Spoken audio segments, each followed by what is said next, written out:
भगवान शंकर के 8 विशेष नाम हैं, उन 8 नामों से भगवान शंकर की पूजा करें। आप ध्यान से उसको लिख लीजिएगा।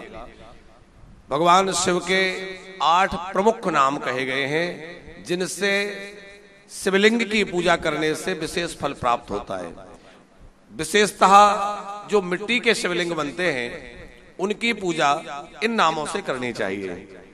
जो कल हमने पार्थिव शिवलिंग की बात कही थी कि मिट्टी के शिवलिंग बना करके पूजा करें, तो पार्थिव शिवलिंग में आप जो है मिट्टी जो ले, वो या तो दीमक वाली मिट्टी, जो बामी की मिट्टी हम लोग बोलते हैं, या किसी नदी के किनारे की मिट्टी, शुद्ध स्थान से मिट्टी लेना चाहिए। नदी किनारे की मिट्टी भी बहुत पवित्र मानी जाती है।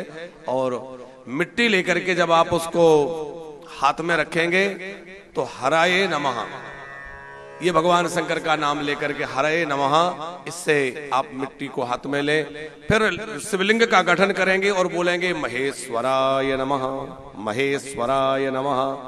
महेश्वर नाम से भगवान शंकर का जो है, इससे शिवलिंग का गठन करेंगे। और फिर जो है संभवे नमः, संभवे नाम से भगवान शंकर की प्रतिष्ठा उसमें करेंगे। उसके बाद भगवान शंकर का नाम है शूलपाणी, तो शूलपाणी नाम से भगवान शंकर का आवाहन करेंगे। उसके बाद पिनाक धृते नमः, पिनाक धृते, भगवान शंकर का जो पिनाक धृत नाम है उसको पिनाक धृते नमः कह करके उसमें भगवान शंकर के ऊपर जल और दुग्ध अर्पित करें। उसके बाद शिवाय नमः कह करके भगवान शंकर को गंध और अक्षत अर्पित करें। पशुपतये नमः कह करके धूप दीप और नैवेद्य अर्पित करें और महादेवाय कह करके नमस्कार करें।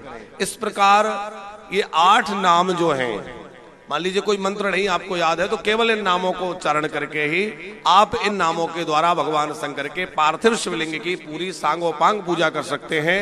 और इन 8 नामों से पूजा करने से आपको वही फल प्राप्त होगा जो वैदिक मंत्रों से कोई विद्वान पूजा कराते हैं उसका फल मिलता है। विशेष अवसरों पर वैदिक विद्वानों के द्वारा अवश्य पूजा कराएं, लेकिन आप प्रतिदिन घर में पूजा करते हैं और यदि वैदिक विद्वान सुलभ नहीं हो पा रहे हैं तो आप इन मंत्रों के द्वारा शिवलिंग गठन करके उसका पूजन कर सकते हैं।